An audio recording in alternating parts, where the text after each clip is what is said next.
싸이 한 남자가 세상을 춤추게 만든 방법. 2012년 7월 15일 인터넷 역사가 바뀐 날입니다. 한 남자가 말을 타는 듯한 이상한 춤을 췄고 그 영상은 24시간 만에 100만 뷰를 돌파했습니다. 일주일 만에 1000만 뷰, 한 달 만에 1억 뷰, 그리고 5개월 후 그 영상은 유튜브 역사상 최초로 10억 조회수를 돌파하며 세계 기록을 갈아치웠습니다. 빌보드 차트 2위, 전 세계 30개국 1위, UN 사무총장도 미국 대통령도 이 춤을 췄습니다. 이 남자의 이름은 싸이, 본명 박재상. 대체 이 남자는 누구이고 어떻게 전 세계를 미치게 만들었을까요? 오늘 그 이야기를 들려드리겠습니다.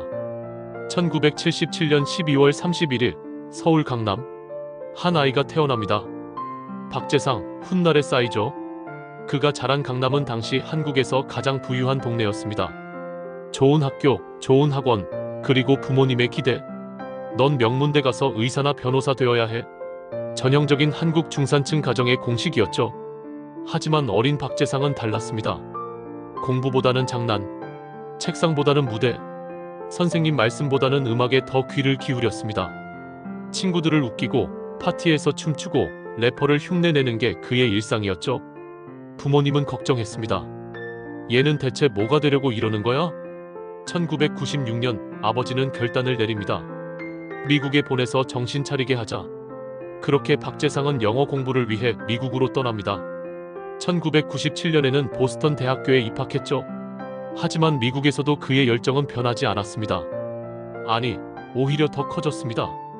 경영학 수업 대신 클럽에서 DJ를 보고 도서관 대신 공연장을 찾았습니다. 버클리 음악대학 수업을 청강하며 작곡을 독학했죠. 부모님은 학비를 보냈지만 그는 음악 장비를 샀습니다. 교과서 대신 신시사이저를, 논문 대신 가사를 썼습니다. 결국 그는 학업을 중단하고 한국으로 돌아옵니다. 부모님은 실망했지만 박재상의 눈은 그 어느 때보다 빛나고 있었습니다. 나는 무대 위에서 살아야 하는 사람이야. 2001년 1월 24살의 박재상은 드디어 데뷔합니다. 첫 앨범 제목은 PSY From The Psycho World. 사이코 세계에서 온 싸이라는 뜻이죠. 기존 아이돌과는 완전히 다른 파격적인 컨셉이었습니다. 잘생기지 않았습니다. 날씬하지도 않았습니다. 춤선이 깔끔하지도 않았죠.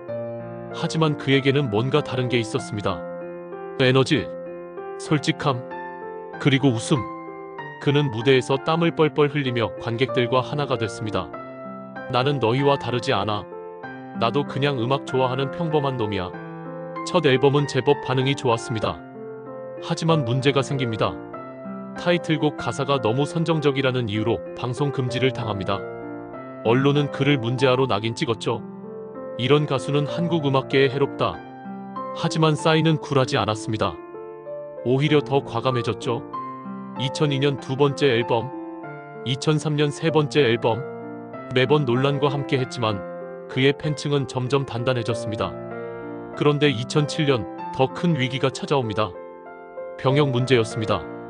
그는 2003년에 산업기능요원으로 군 복무를 대체했는데 제대로 복무하지 않았다는 의혹이 제기됩니다. 결국 다시 입대해야 했죠. 28살의 나이에 한창 활동해야 할 시기에 2년간의 공백. 많은 사람들이 말했습니다. 싸이는 이제 끝났다. 하지만 군대에서도 그는 멈추지 않았습니다. 틈날 때마다 곡을 쓰고 안무를 구상했습니다. 제대하면 정말 제대로 된 걸 보여줄 거야. 2009년 전역, 그리고 2010년 컴백. 5번째 앨범이 발매되고 타이틀곡 RIGHT NOW가 히트합니다. 그는 돌아왔습니다. 그것도 더 강하게. 하지만 아직 아무도 몰랐습니다. 2년 후 그가 세계를 뒤흔들 거라는 걸. 2012년 7월 15일 오후 싸이는 새 앨범의 타이틀곡 뮤직비디오를 유튜브에 업로드합니다. 곡 제목은 GANGNAM 스타일, 강남 스타일. 그가 자란 강남의 허세와 화려함을 풍자한 노래였습니다. 낮에는 따뜻한 커피 한 잔의 여유를 아는 품격 있는 여자, 밤이 오면 심장이 뜨거워지는 그런 여자. 강남 여자들의 이중성을 유머러스하게 표현했죠. 그리고 말춤, 말을 타는 듯한 그 이상한 춤. 뮤직비디오는 저예산이었습니다. 화려한 CG도 유명 감독도 없었죠.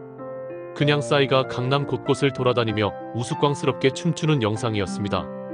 처음엔 한국에서만 조금 화제가 됐습니다. 싸이 또 재밌는 거 냈네. 하지만 며칠 후 상황이 바뀝니다. 미국 LA에 사는 한 한국계 미국인이 이 영상을 트위터에 공유합니다. 그리고 그게 유명 블로거의 눈에 띕니다. 블로거가 다시 공유하고 그게 연예인의 눈에 띕니다. 로빈 윌리엄스, 브리트니 스피어스, 케이티 페리, 할리우드 스타들이 앞다투어 말춤을 따라합니다. 조회수는 기하급수적으로 증가합니다. 하루 100만, 500만, 1000만. 8월 영국 차트 1위, 독일 차트 1위, 프랑스 차트 1위. 9월 15일 미국 빌보드 핫백 차트에 진입합니다. 64위로 시작해서 단 3주 만에 2위까지 올라갑니다. 아시아 가수로는 전무후무한 기록이었죠. 1위는 아니었습니다. 마루노의 원 모 나이트에 막혔죠. 하지만 중요하지 않았습니다. 전 세계가 이미 싸이에게 열광하고 있었으니까요. 유엔 사무총장 반기문이 싸이를 만나 함께 말춤을 춥니다. 오바마 대통령이 공식 석상에서 강남스타일을 언급합니다. 파리에서, 런던에서, 뉴욕에서, 도쿄에서 사람들이 거리에서 말춤을 춥니다. 플래시몹이 전 세계 수백 개 도시에서 동시다발적으로 일어납니다. 12월 21일 역사적인 순간이 옵니다. 유튜브 조회수 10억 돌파. 인터넷 역사상 최초였습니다. 한 남자가 한국어로 부른 노래 하나가 70억 인구 중 10억 명에게 도달한 겁니다. 왜 싸이였을까? 대체 왜였을까요? 왜 하필 싸이였을까요? 수많은 K-팝 아티스트들이 미국 진출을 시도했습니다. 더 잘생기고, 더 춤 잘 추고, 더 젊은 아이돌들이 많았죠. 하지만 성공한 건 35살의 아저씨였습니다. 첫째, 보편성이었습니다. 말춤은 누구나 따라할 수 있었습니다. 춤 실력이 필요 없었죠. 할머니도, 아이도, 회사원도 할 수 있었습니다.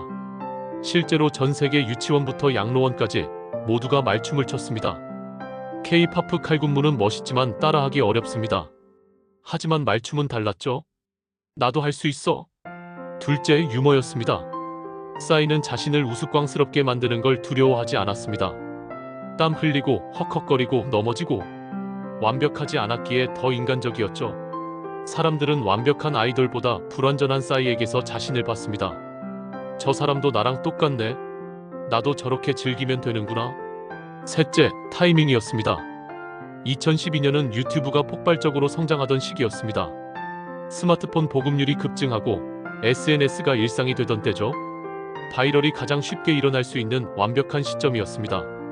만약 5년 일찍 나왔다면 유튜브가 아직 작았을 겁니다. 5년 늦게 나왔다면 이미 시장이 포화 상태였을 거예요. 넷째, 음악 그 자체였습니다. 강남스타일은 한국어 가사지만 언어 장벽이 없었습니다. 리듬이 직관적이고 비트가 중독적이었죠. OPPANGANGNAM 스타일이라는 후렴구는 의미를 몰라도 따라 부를 수 있었습니다. 그리고 무엇보다 싸이 본인이 즐기고 있었습니다. 무대 위에 그는 진짜 행복해 보였습니다. 억지로 웃는 게 아니라 진심으로 즐기고 있었죠. 그 에너지가 화면을 뚫고 전 세계 사람들에게 전달됐습니다. 이 아저씨 뭔데 이렇게 신나 보여? 그 사람들은 궁금해졌고 클릭했고 빠져들었습니다. 강남스타일 이후 싸이의 인생은 완전히 바뀌었습니다.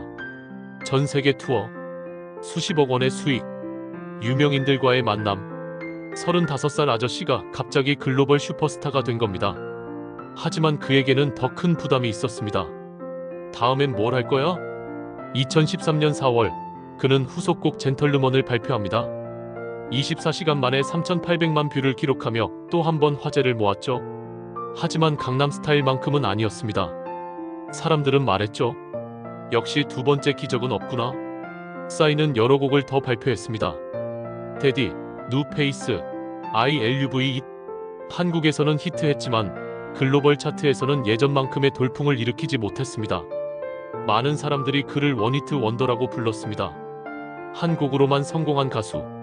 하지만 싸이는 괴념치 않았습니다. 2019년 그는 자신의 엔터테인먼트 회사 P-네이션을 설립합니다. 현아, 던, 제시 등 재능 있는 아티스트들을 영입하고 지원했죠. 나는 이미 내 꿈을 이뤘어. 이제는 다른 사람들의 꿈을 도울 차례야. 그는 무대에서 물러나지 않았습니다. 여전히 공연하고 음악 만들고 팬들과 소통합니다. 다만 이제는 전 세계 1위가 목표가 아닌 자신이 좋아하는 음악을 하는 거죠. 싸이의 이야기는 단순한 성공 스토리가 아닙니다. 한 남자가 모두의 기대를 저버리고 자신의 길을 걸었습니다. 실패하고 넘어지고 조롱당했지만 포기하지 않았죠. 그리고 35살에 세상이 그를 알아봤습니다. 강남스타일은 단순한 노래가 아니었습니다. 한국 대중문화가 세계 중심에 설 수 있다는 증명이었죠. BTS, 블랙핑크, 오징어 게임. 지금의 K 콘텐츠 열풍은 싸이가 열어놓은 문으로 들어온 겁니다. 2012년 7월 15일 한 남자가 춤을 췄습니다. 그리고 전 세계가 따라췄습니다. 이것이 싸이, 박재상의 이야기입니다. 영상이 도움이 되셨다면 구독과 좋아요 부탁드립니다. 다음에는 어떤 이야기를 들려드릴까요? 댓글로 알려주세요.